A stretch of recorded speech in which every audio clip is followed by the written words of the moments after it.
Welcome to Crunchy Stewardship. I'm Chrissy Rombach. And I'm Katie Fiola-Jones. We're cousins on a mission to honor God by stewarding our health spiritually, mentally, and physically. From ancestral nutrition and natural remedies to biblical finance and holistic health, we are digging deep into how God intended us to live. So grab yourself a raw milk latte and join us as we unpack the ins and outs of Crunchy Stewardship.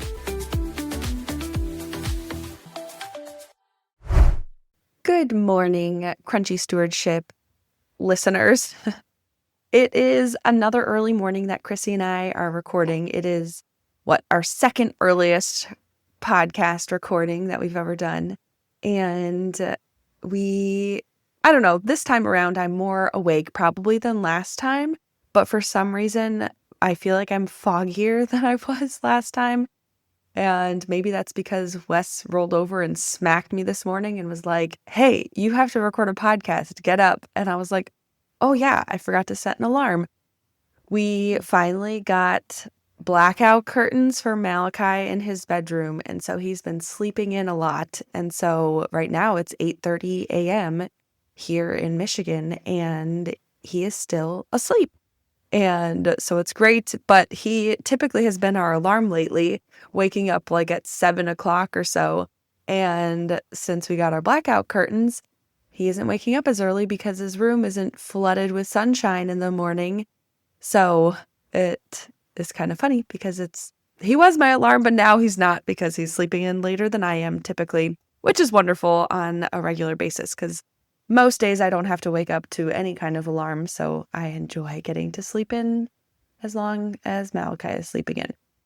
But alas, here we are this morning, and we are going to continue our conversation on kind of birth and labor and delivery, maybe talk about some postpartum stuff. We have a rough plan for today, but basically in our last two episodes have been talking about birth, labor, and delivery, and just couldn't fit everything into one conversation. Maybe that's our fault. Maybe Chrissy and I don't do a good job just keeping things concise. Or maybe it's a good thing and we're just talking about all the things and there's a lot to say about these topics, really.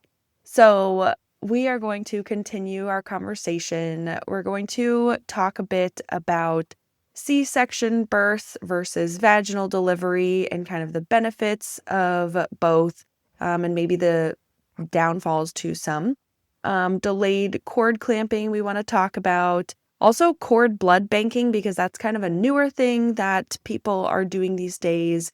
And maybe talk about like episiotomies or postpartum care, things like that. So that's kind of like our rough idea for today. So we'll see where this goes. And hopefully it is a wonderful conversation and helpful for those out there. Again, we plan to talk about things other than birth and delivery and pregnancy soon enough. So stay tuned. Hopefully, maybe the next episode. But I guess we can't promise that because at the end of every episode, we've been like, let's keep talking about this.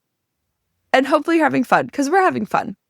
And honestly, that's what it's maybe about, because Chrissy and I enjoy doing this, and hopefully other people enjoy listening to us. But before we dive into today's episode, we are going to do our random revelation. So Chrissy, kick us off with your random revelation today. Yeah, so my random revelation this morning is about fat burning specifically. I learned this week, it was actually a question that was posed while I was scrolling on Instagram, but it was a very good question, and I realized I didn't know the answer to it. The question was, where does the fat go when it's burned? So if you're losing weight, how does the fat leave your body? And that's a really good question. I've never thought about that. Yeah. I was like, well, I know it disappears. I'm over here like, well, the fat cell shrinks, but then you have to think about, well, where does the fat go that was in the fat cell? And I was like, in my head, I'm like, well, does it come out through sweat? Does it come out through urine? Does the liver filter it out? Like, where does it come out? You know where it comes out? Where? 85% of the fat that you burn is expelled out of your body via CO2 in air, Really? which makes sense. If you think about, we're like, okay, we're burning off fat. If you burn off something, like burn off trash or burn off Yeah. whatever, it turns it into gas. And so if we're burning off fat, we are turning those fat molecules into gas and they are being expelled from our body through breathing. Wow. And I was like, wow, that is so fascinating. So when we're over there like huffing and puffing after a workout, that's so much better than a workout that you can just breathe normally I because never you're going to thought be of that. burning more fat. Okay, note to Anyways, self, breathe heavy. I was like, wow, that is a question I have never considered before. And then once it was posed, I was like, wait, I don't know the answer to this. So I just thought that was a very interesting little tidbit of information. Yeah, I'm even like considering, when you're cooking with different fats on the stove, they do melt. And then you think about, okay, if you have a hood or in some people's houses, they have like a microwave above their stove and they have those filters there because you think about all the fat that collects in the vent in that fan. And it makes sense then that it would kind of like be a gas and slightly like evaporate in a Yeah, sense. Is evaporate even the right word to say I don't even know. in that? But Because then, expelled through yeah, expiration. weird. I've never considered that. That is so Yeah, fascinating because you think about like there was like matter there, but then the matter disappears and it doesn't just go into thin air, especially if it's like inside of you. It has to get out of you. right. Weird. Yes, Cool. so that's my fun little tidbit, a random revelation for this morning that I've been actually thinking. I heard earlier this week and have genuinely been thinking about for a few days of like, this is so fascinating. I would love to take the time to actually look through like the chemistry of it and like how exactly does that work or does that Yeah. happen? But it's probably similar to cooking. Yeah, like you said, the butter kind of turns to a gas, the oils kind of turn to a gas. And so it makes sense that body It's like fat would turn well, to a it's gas. interesting Tallow because turns to a gas, doesn't it? Like if you cook with they turn tallow? into like a liquid. So you think about it melting in the pan and then it kind of acts like water where it like evaporates, like it goes Yeah, up. So that's why I would think maybe fat also like it would have expelled through your sweat because if you think about it, fat like cooking, I don't know. It's so weird. but that might be like the 15% that's not going through your breath. Yeah. Okay, that makes sense. Anyways, that's my fun fact for today. I love Now it. you can sit with that. Well, that was a great random revelation today, Chrissy. Thank you for bringing that to us. I love You're it. very welcome. You can And thank Instagram for taking my way to time. go, Instagram, for sharing all those random tidbits. Actually, that is funny that you say that. My mom loves like scrolling on Instagram or Facebook and watching the videos and different things that people share. And she was just staying with us this past weekend, and she's so funny. She'll be like sitting there and she'll be like, "Ooh, wow," and like talking to herself, and you always like wait because then you know that she's going to tell you whatever that fun fact was or something that she learned. And it's usually like random useless information, kind of like the fat thing. It's like you don't really need to know it, but it's a really interesting thing to know. So she usually always shares it. But it is one of those things that at the time you're like, "Wow, that's really fascinating." But could I tell you anything that she's told me over the last like weekend when she was here? No, probably not. Sometimes there's definitely things where I'm like, oh, that was actually pretty helpful.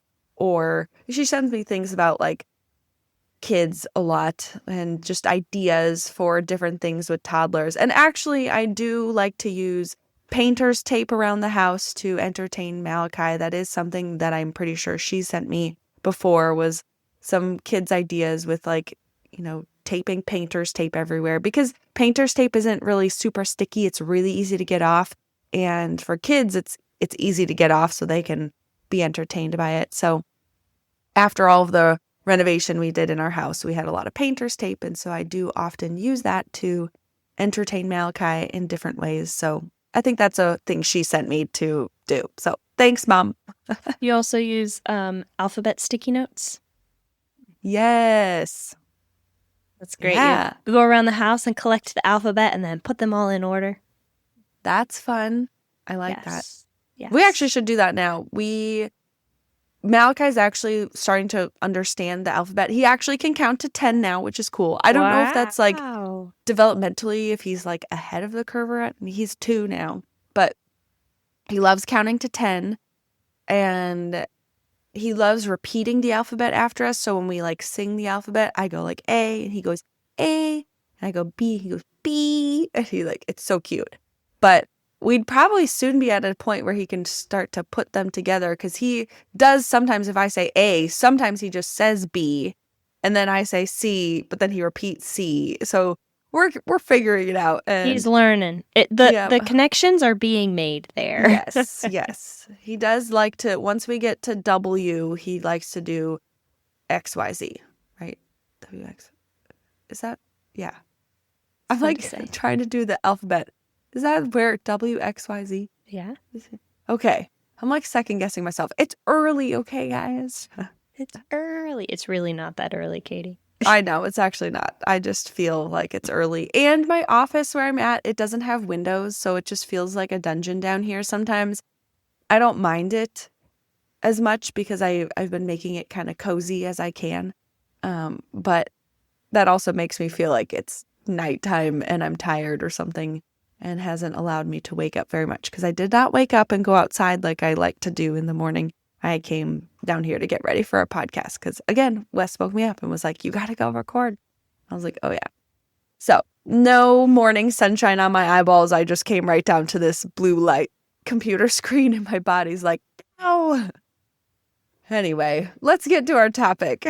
We are going to dive into, maybe we should start off talking about C-section versus vaginal delivery because that is a big, I think a lot of people traditionally are like, I do want to do a vaginal delivery because it's more natural, but there are actually health benefits for the baby when they are born vaginally versus via C-section. And this was not something that I knew pre-pregnancy. I kind of just knew oh yeah, it's probably better, mostly for me, because I'm like, if I get cut open from a C-section, that means I'm going to have a scar and need to heal longer.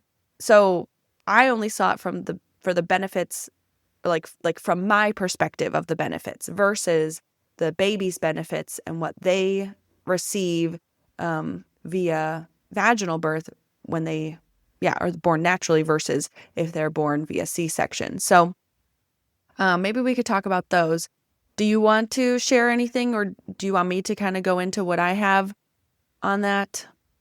Sounds like you have a little bit of a plan on how to present this information, so I'll let you go ahead. And if I think of anything, I will butt in. Sure. Okay, plan maybe is a loose term that we should use right now, but I do, off the top of my head, have a few things that I know. So one of the first things that I actually found very interesting, maybe I'll start with this. So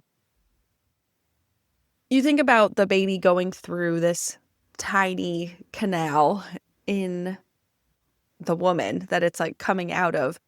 And you think about kind of how it's being compressed and squeezed out as it's coming out. Well, actually that physical squeezing is actually beneficial for the baby because that squeezing and the pressure that they're experiencing on especially their chest area helps the liquid and fluid that is in their lungs from the amniotic fluid, so it's natural. They're eating and swallowing and drinking the amniotic fluid while they're inside of the mother. And the pushing out of the vaginal canal allows the lungs to be compressed and that fluid to kind of start to be pushed out of their lungs. And so it kind of helps to clear out their, what is that called? The respiratory tract. And it kind of like helps prepare their lungs in general, but it also helps so that they can take their first breath, because they do have to get like the liquid out and stuff. And so I don't know, like, I guess the question would be, because that liquid does have to come out, right? So what would happen during a C-section? I don't know. Do you know what the After a answer is? C-section, so when I was in nursing school, the only birth I was able to witness was a C-section. And that's when I learned I could never be a labor and delivery nurse because I Yeah. cried every single time we watched a video or I heard about a birth or I saw a birth. Oh I just no. cried every time. And I was like, I cannot do this as Like, a job. were you emotional? Like, Yeah, oh, it's, it was so beautiful. oh, okay. I wasn't sure if it was like, oh my gosh, the horror, or if it was like an emotional No, crying. no, So I'm no, like, no. I was like, oh my gosh, a new baby, it's new life. yes. Anyways, so with, pardon me, with a C-section, they will, often the baby still does take its first breath and start crying immediately upon being born. And with a C-section, the baby's not being squeezed as much, but it's still kind of a tight pull out. Like especially if you got a big baby. Because they can only make that incision so long because of where major arteries are. And so yeah, so the baby generally does still start crying right away, but they do have to suction a little bit. So you have like the little suction Mm. bulbs that they Oh have yeah. in the hospital. So they use that to suck out the fluid. And then sometimes if the baby just decides not to start breathing, they can kind of tickle the baby's chest. Not not chest compressions or anything, but sometimes tickling the baby's chest will just make it Huh. kind of like, what? Like wake up and start breathing. Um, Interesting. my I feel like my L&D friend would be much better at explaining all of this because she does it on a very regular basis. But yeah, those are kind of just generally what happens. Like babies are designed to start breathing. So whichever way they come That out, makes sense. they're going to start breathing. Mm. It just might be a little bit more difficult with a C-section. They might need a few more interventions to help them get that Mm. extra fluid out. I know sometimes if a baby starts choking or something like that, you can kind of give them a little back slap and that'll loosen it up. They'll cough and whatever will come out. So, you know, they breathe Yeah, they most of the breathe. time. They'll eventually get it going. Well, Yeah. good. So that is one of those things that I know, because you think about like the contractions and the pushing and the sliding through the birth canal and stuff. And yes, so that is one thing. One of the major ones, and this is like a big discussion kind of in the crunchy space, and it was something, again, that I had no idea about. But Chrissy and I have talked a lot about the microbiome and the importance of having a good, strong, healthy microbiome. Well, that actually starts basically at birth, is that building up of your healthy microbiome. And honestly, like, I think it's considered probably one of the most important like benefits, or like big benefits that you can get from like a health and nutrition standpoint, um when they're born vaginally. One of the things that I have actually learned that some providers have started doing, and I think the American Pediatrics people, who is that? American Academy of Pediatrics or something like that? Yeah, the AAP. Yes, American Academy of Pediatrics. I think they are trying to implement this as standard practice, but to take a vaginal swab for a woman whose baby's being born via C-section, to do a vaginal swab and then to swab the baby Mm-hmm. essentially after the baby's born to expose the baby to the vaginal microbiome, even though the baby doesn't go through the birth canal. Just because they have seen so many benefits to the baby being exposed to that microbiome at birth. Yes. versus not being exposed. So I would be really interested.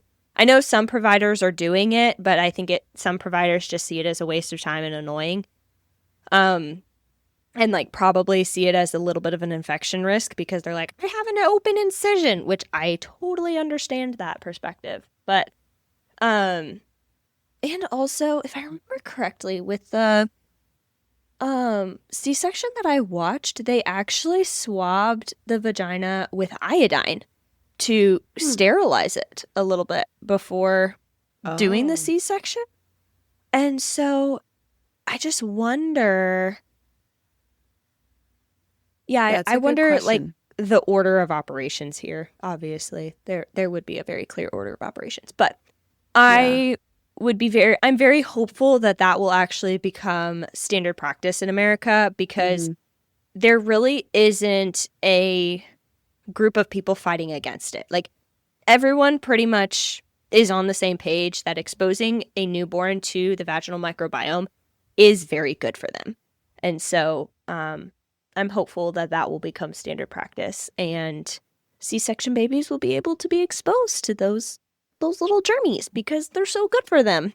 Yeah. So, Yeah, so the idea is that when they are coming through the birth canal, they actually kind of take mouthfuls, and they get the kind of beneficial micro or like the flora into their mouth. It goes into their gut system. It's considered like gut seeding almost. Um, and so it's like their first exposures to kind of the outside world, I guess, in a sense, because they're coming. I mean, if they're coming out properly, which in most cases they would be, they're head first, so their face is coming out first and gets that exposure to the kind of, yeah, germs and bacteria and things that are kind of in the birth canal.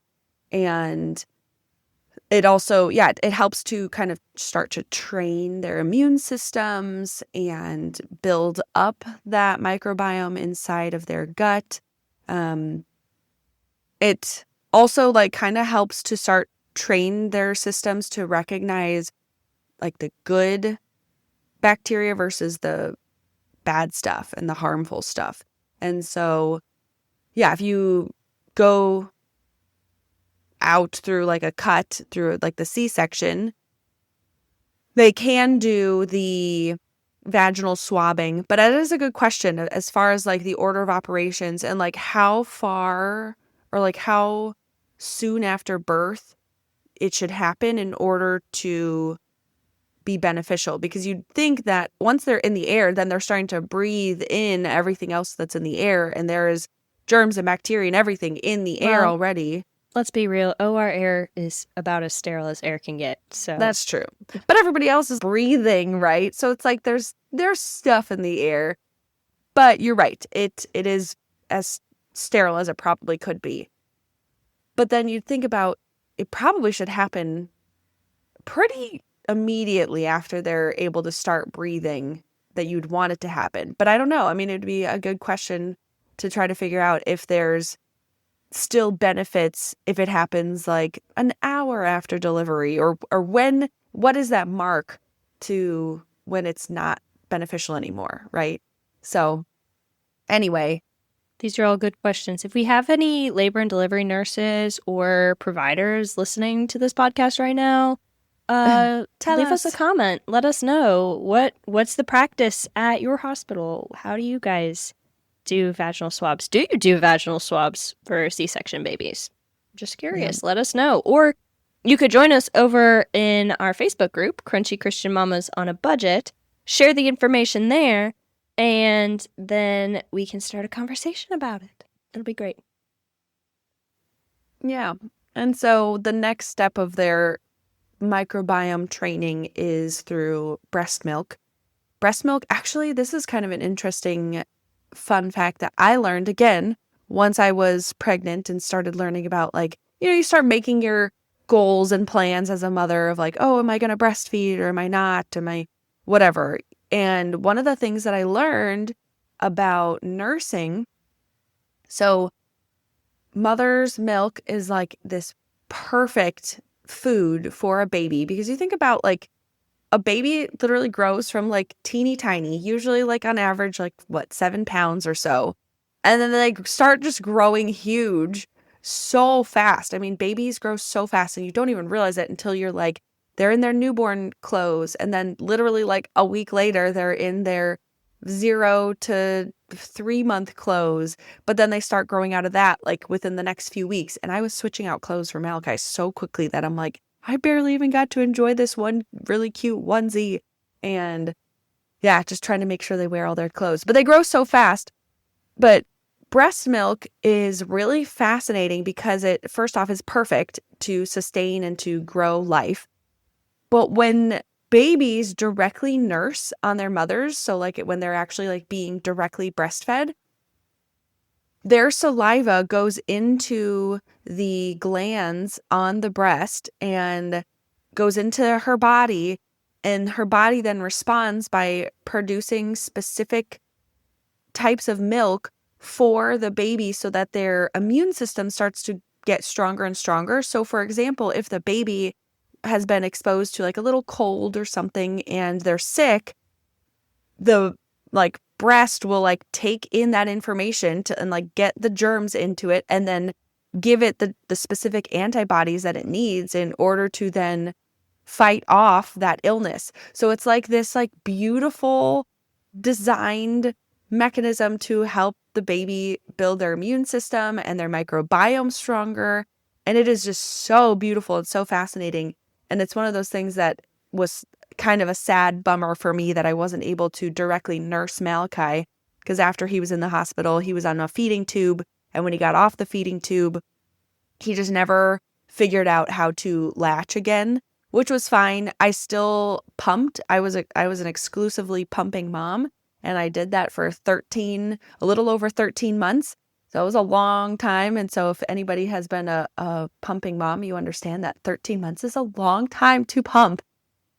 But it was just our rhythm. It was totally wonderful. And I never felt that it was a burden. It was actually kind of fun. And I was really sad to give it up, but it was a natural time to give it up when it was when we were moving here to Michigan, was right after Malachi's first birthday. And I decided, okay, April was his birthday and then May was when we were leaving. So that's basically when we weaned him off, right at the end of May. And yeah, it was sad. I was bummed, but breast milk is kind of one of those perfect things that when they're first born, it's starting to teach them and develop their immune system, which is super cool. And I wish Malachi could have gotten that, but he did get the breast milk, which was also super beneficial over bottles and stuff. So I'm trying to think if there was any other benefits. There's something I feel like for the mother. I'm sure there's like other hormonal changes and stuff that happen for the mom when they deliver vaginally. Yes, and Obviously, one thing actually that I've thought about is, a C-section is a major abdominal surgery. And the general yeah. rule of thumb after a major abdominal surgery is like don't lift more than 10 pounds. Well, a baby very quickly becomes more than 10 pounds. And so that's just very hard to navigate as a new mom of like, okay, I'm not allowed to lift more than 10 pounds, but now here's my brand new baby who is 11 pounds. And what am I going to do? So that's another thing to navigate is like, I feel like so many people, at least when I was growing up, I feel like the conversation has changed a little bit towards identifying the benefits of C-section, of vaginal birth. But when I was growing up, I remember the conversation in our household was, oh, C-section is so easy. You just go in, you cut them out, then you don't have to go through the labor process and it's not painful and blah, blah, blah. But the reality is, like, you're recovering from a major abdominal surgery, and it takes weeks to recover from a major abdominal surgery. And you're caring for a baby who doesn't know what just happened and will kick Mm. you in the abdomen, on accident, but will probably accidentally kick you, and you will probably strain a little bit, and, like, it's gonna hurt. So, yeah, I think that's just a really important thing to keep in mind that, like, it's not just cut the baby out and call it a day. It's a long process of healing, and I would say the healing process from a C-section is much longer than the healing Oh, yeah. process from vaginal birth, for sure.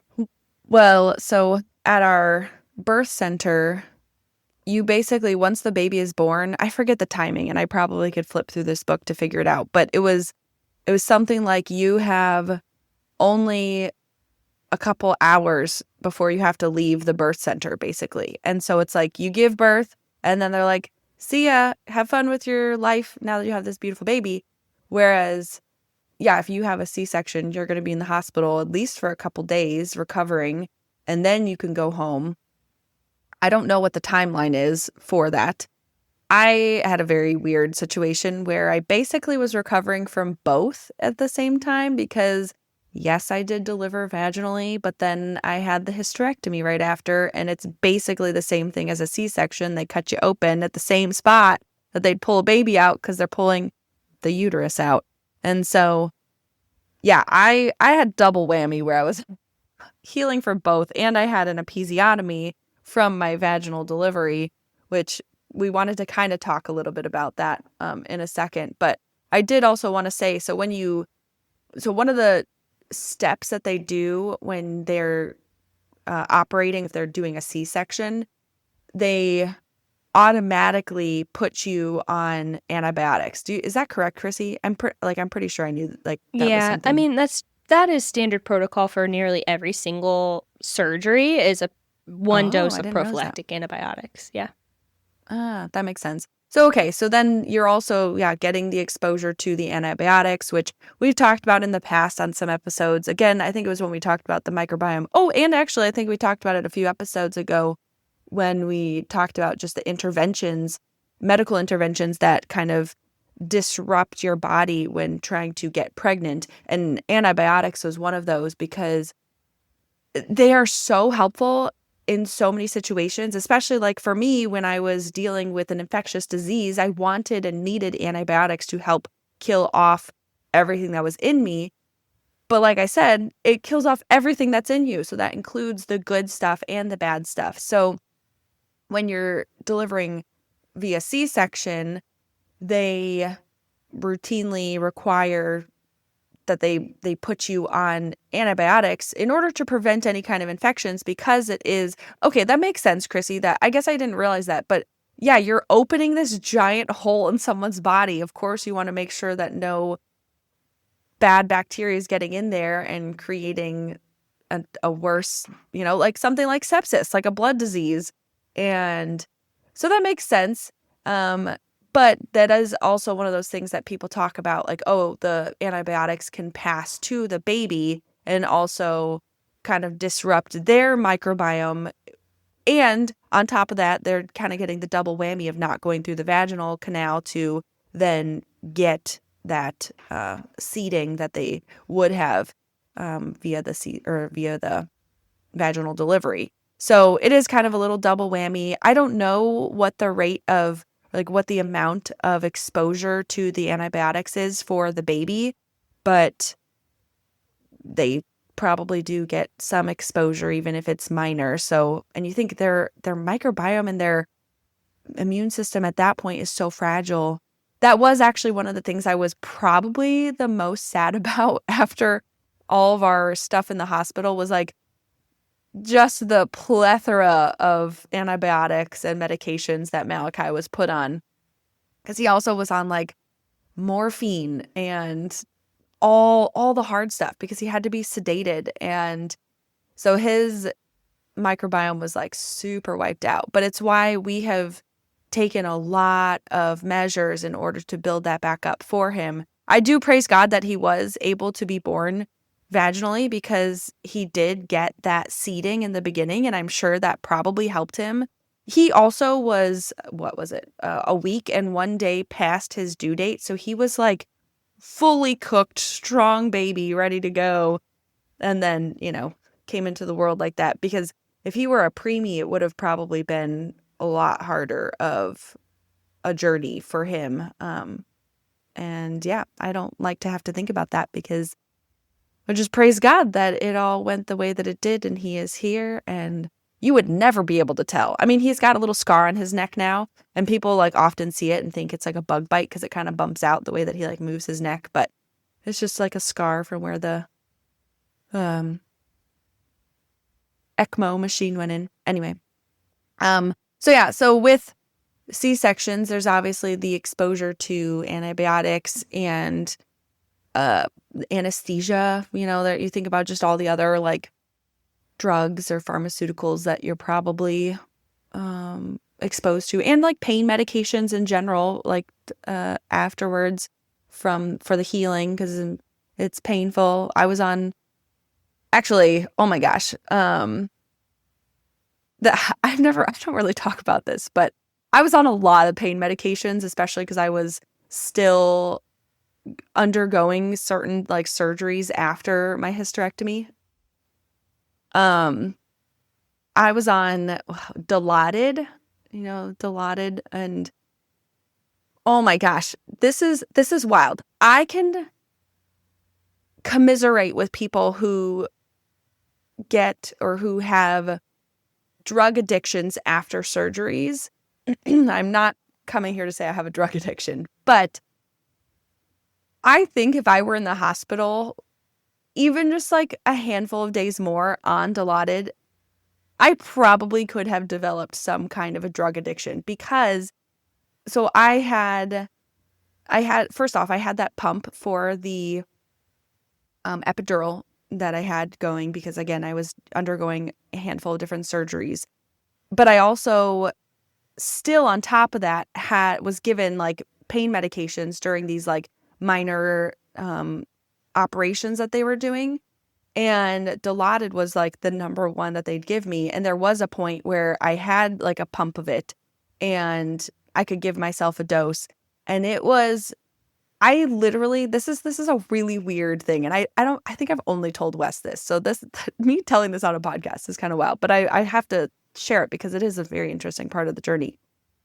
I can still, to this day, this is 2 years and 1 month later, I can still to this day recall the feeling that my body would get when I would get that hit of the Dilaudid. And just that like sensation of like everything's totally good and I'm so chill. And it would just be this like washing over of like, I don't even know, like just euphoria almost. And it's wild because like this is over 2 years later and I can still recall that feeling in my body. And I'm like, I totally understand why people get addicted to these pain medications, because even me being in the hospital for 3 weeks experiencing those, I'm like, I think if I had been exposed to it longer, it totally could have developed some kind of addiction to the pain. Because at like a certain point, it was my choice whether I wanted the pain medication or not. And I kind of remember feeling like, oh, this is probably going to be one of the last times that I'm going to be able to get this medication, and feeling like, oh yeah, I should probably take it. So that way, first off, I don't feel any pain with the surgery, even though they were super minor at that point. And it was more the pain of like someone taking a splinter, out of your foot, where it's painful, it's really uncomfortable, but do I need such heavy medications for it? Maybe not. But it was just the fact that I had that power to say yes to it at the time, which is really interesting. Yeah.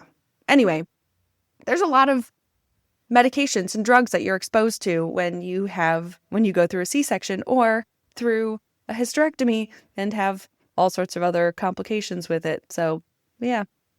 You mentioned a little earlier that you also had an episiotomy, and I think it might be important to touch on like the difference between an episiotomy and just tearing naturally, and like pros and cons of both of them. Because I mean, you and I were talking before this episode started that there's people on both sides of the spectrum. Like some people say that tearing naturally is better, and some people say an episiotomy is better. And so let's kind of go through what it is. So an episiotomy is essentially when the baby's coming out of the birth canal, if it's not stretching wide enough, the doctor can make a little incision or a cut towards the anus, that will open up the birth canal a little bit wider and allow the baby to pass through smoother.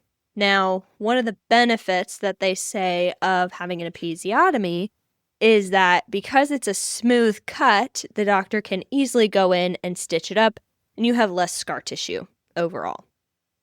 Versus when the doctor does not cut, sometimes a woman will tear, and that tear can be anywhere from like just a little bit to all the way down.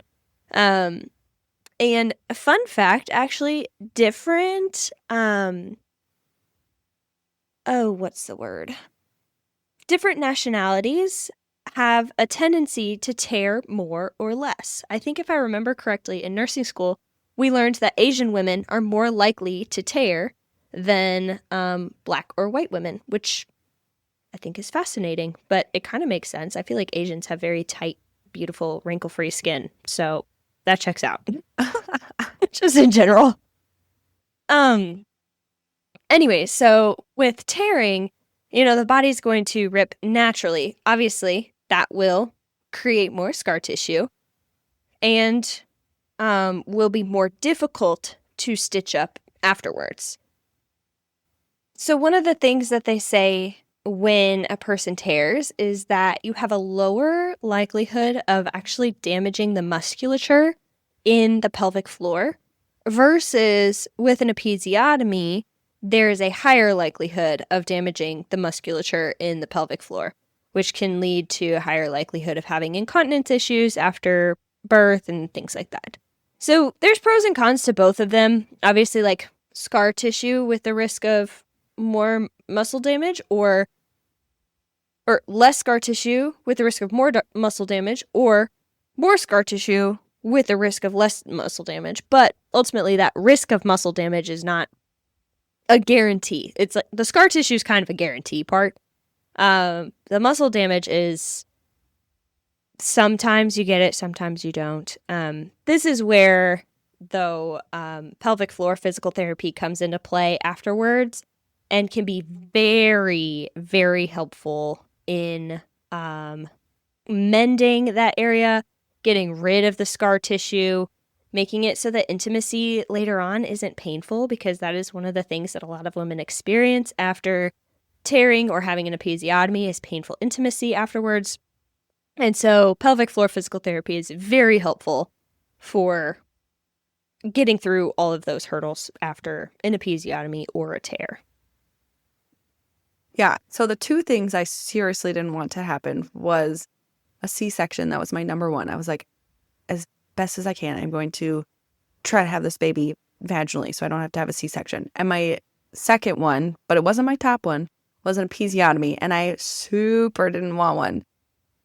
And I was super gung-ho about trying to do all the preventative stuff to not have it happen. It did have to happen in order for Malachi to come out. And then, yes, I basically had a C-section afterwards. So it was kind of funny that I'm like, of course, yeah, your plans just do not go according to what you hope a lot of the time. And that's, again, not to say that that is the case for everybody. There are so many beautiful, perfect birth stories. And so I highly recommend that book, Ina May's Guide to Childbirth, because they talk about all these wonderful, great, natural birth stories. But if you are curious, there are ways to help prevent tearing. And so it's what that's called, like the perineal area. So there's the perineal massaging. Perineal, thank you. I'm like, I don't even remember what it's called. Perineal. So there's massaging down there, and it is kind of like massaging that area that's like that will tear with some oil. So I touched on this the other day, but I was like, we'll talk about it later. I had just used some like almond oil, some good clean almond oil that I found online, and use that for massaging. You can try and do it yourself, but it is better and easier with a partner. So you can look up how to do that. If you're interested in trying to do that, it's best just to kind of do that towards like the third trimester. So like obviously as you're getting closer to actually giving birth. So that's one of the things that you can try and do. The other thing is during labor, you can actually have like warm compress kind of on that area. So like you think just taking like a warm, wet rag and kind of continuing to massage that area and help it to stretch and not tear. And it kind of eases that. And so, yeah, warm compress. Um, they also talked about like slower labor can really help. So instead of like doing like these big pushes where you're like just heaving and hoeing, again, that's like another. Okay, this goes back to actually what we talked about, like getting the epidural and some benefits or not of using the epidural. Obviously, you don't feel anything when you have an epidural, which I talked about the fact that I could not feel any of my contractions anymore. And so one of the benefits to not having an epidural is being able to kind of move with your contractions and taking like deep, controlled breaths that will help your body to like slowly ease open versus like quickly opening and tearing. So you think about like, I'm just trying to think of like, there's lots of instances in this in just the world where you're like trying to like slow down so you don't break something. And if you do it just so, it's not going to break or tear. And The best thing I can think about is silly putty. silly putty. You know, if you have silly putty and you like stretch it really slowly and you can get Oh, it really yeah. long and stretch all the way versus when you have a ball and you just rip it apart and it Yes. just comes apart right away. You know, Yes. that's just like the first thing I thought of. I don't even know why I don't play with silly putty, but That is true. I was also thinking, okay, as you said that, rubber bands, when they're cold, so the hot compress, this is where the hot compress comes in. When they are cold, they tear easily and they'll just snap basically. Versus if it's warm, and even if you give like, rubber bands, like kind of those stretchy poles and stuff, then it is easier to open. And you think about muscles in general, right? You have to like warm up and cool down. If you just go work out on not warmed up muscles, often that can lead to injury and tearing of the muscles. So there's a lot of things. There we go. There's a lot of explanations as to like, you want to take it slow and be more controlled. Also, here, okay, we were kind of talking about birthing positions. This clearly shows we were not that prepared in our last episode, which is funny. When you So there's the different birthing positions, and I do know for a fact, so when you're laying down on your back and pushing like you traditionally see in movies and TV shows, you have a higher likelihood of tearing because of the way that the baby is coming out and where the pressure is going. You think about, again, gravity, the baby is like going downwards but trying to go out. And so there's a higher likelihood of tearing in that instance versus if you are in like some kind of upright position, or even if you're side lying, it's actually beneficial to like lie on your side and then kind of have your leg kind of up and over and potentially on like a pillow or something like that so that it's propped up. But those positions have a lower likelihood of tearing just because of the way that your body is naturally moving and opening. And yeah, again, it's just that process of like using gravity to your benefit when you're giving birth, if you can. And if your birthing place of choice allows it. In a hospital, they might allow you to move around freely during labor, but then the actual delivery, they may require you to lay down because it's just easier to catch a baby for them. They can see everything very easily. They can assist better in that position. So for the doctor, it's an easier and probably more preferred position. But for the mother and baby, wanting a smoother, maybe less painful and more natural birth and delivery, using gravity, so doing some kind of like upright position or whatever is probably more beneficial. So, okay, there we go. There's some other tips for everybody.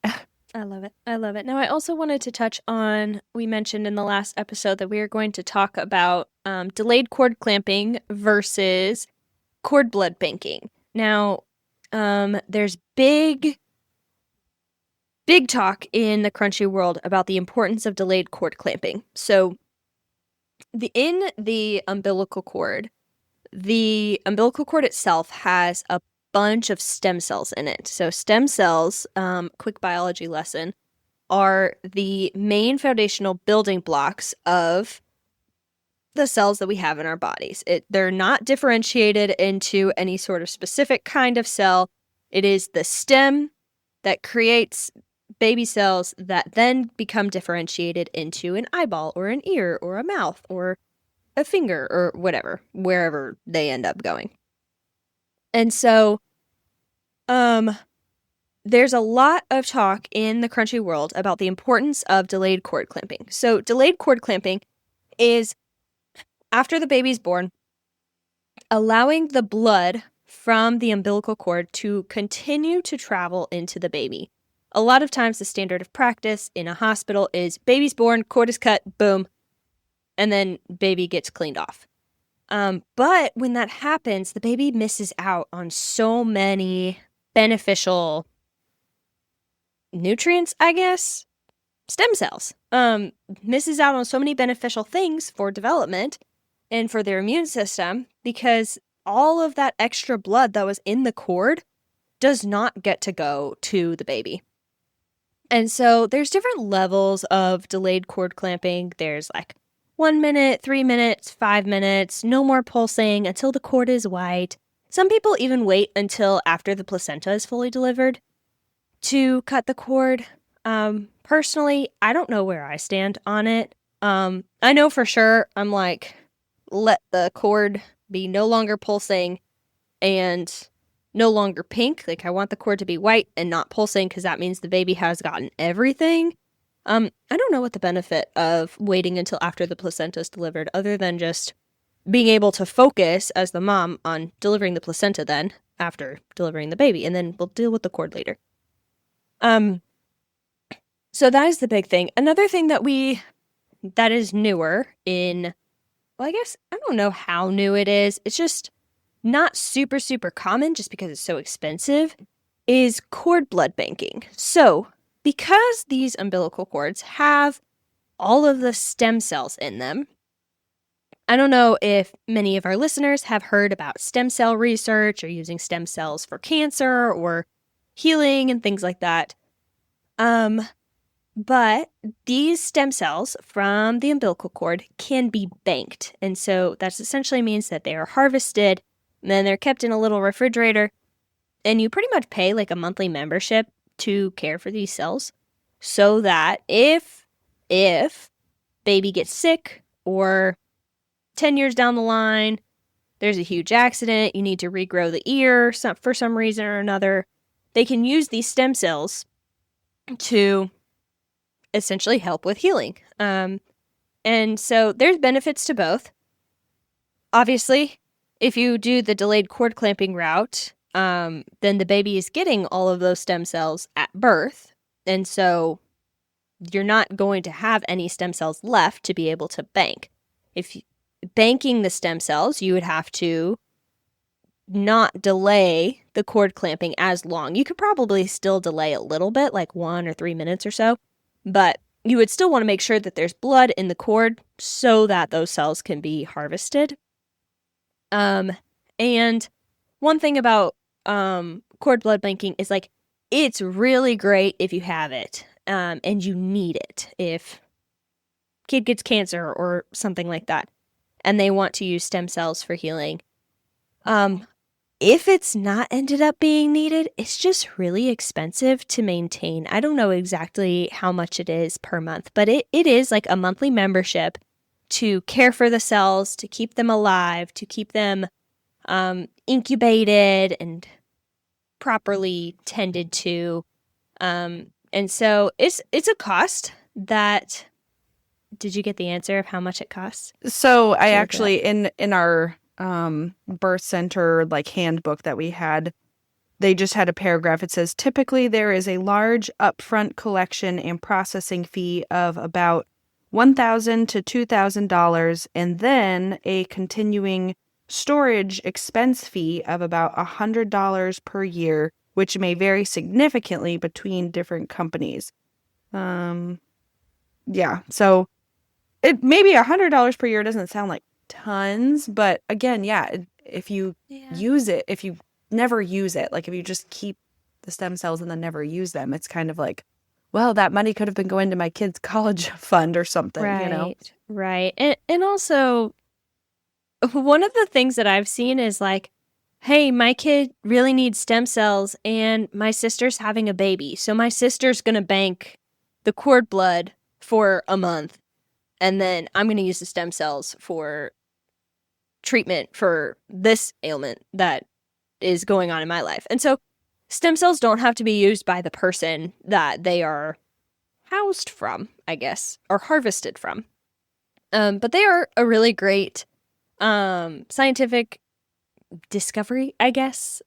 Newer scientific strategy for healing. They're very useful. I would honestly argue they're kind of a more natural route rather than trying to use like other drugs like chemotherapy or other like immunotherapies, things like that. I feel like stem cells is probably a really great option if it is necessary to be used. But like I said, it's expensive. And in my opinion, personally, if the baby is getting all of the stem cells at birth, then I would think it would benefit the baby more so in the long run than holding the stem cells to be used if possibly the baby ends up getting sick with a very severe terminal illness and would need them later in life. But that's just my personal opinion. There's a lot of different places to stand on this topic. All in all, the important thing to know is if you want to bank cord blood, you cannot delay cord clamping all the way. You can probably delay for a little while, but not all the way. And if you want to delay cord clamping all the way, you cannot bank the cord blood. So that's an important thing to keep in mind when you're making decisions. I think Max and I are probably not going to bank the cord blood because personally, I don't really feel like spending another $2,000. We've spent a lot of money this year. And I don't really want to spend more money. So it's a good plan. We're going to do the whole delayed cord clamping. I don't know how long we'll delay it. It'll at least be white and not pulsing, but will we wait until the placenta is born? I don't know. We'll see. I just had another thought of the delayed or the stem cell banking. It's kind of like this living in fear, you know, like, oh, like what if something happens and then I have these. But the chances of something happening, yes, they are there. And maybe they're higher than many years ago because the rate at which children are getting ill from chronic diseases, especially like cancers, is increasing every year, basically. So, yes, again, it could be beneficial, but I feel like it's just like living in fear that something's going to go wrong and not relying on the Lord maybe in those situations. Now, I'm not saying it's wrong or immoral or a sin to do that. So if you are leaning that way or if you have chosen to do that already with your own children, I wouldn't say that. If we had more monetary funds, we would have chosen to do it because like, oh, cool, we could do it. Why not? But yeah, we kind of saw that in our book because I have it here. We read it at some point and we just kind of were like, no, I don't really feel like we need that. I just, if something happens in the future, we will work through that and figure it out. And there are other medical interventions. And yes, maybe stem cells would be the more natural way to work through that. But yeah, I think we'll have to cross that bridge when we get there, if we get there. And hopefully we don't. And we just pray that that doesn't ever happen and that we saved our money for other things. So anyway, that was just another thought I had of just like the living in fear and not living in fear. So yeah. Anyway, I don't really have anything else to share this episode. Do you, Chrissy? We have both enjoyed talking about birth and birth prep and practices during labor and delivery and everything like that. So I hope you guys have enjoyed it as much as us. And I think this is one area of our lives that I think is really easy to honor the Lord, honestly, because a lot of it is kind of black and white, of are you doing this or are you doing this? Are you making this decision or that decision? And every decision has a risk and a benefit to it. And so I would just encourage our listeners to keep that in mind when you're having your babies. Every baby's going to be different, and the Lord is with you in all of it, and the Lord will watch over you and will keep you and guide you. And so remember, whether you eat or drink or whatever you do it all for the glory of God. And we'll see you guys next time. Thanks for listening to Crunchy Stewardship.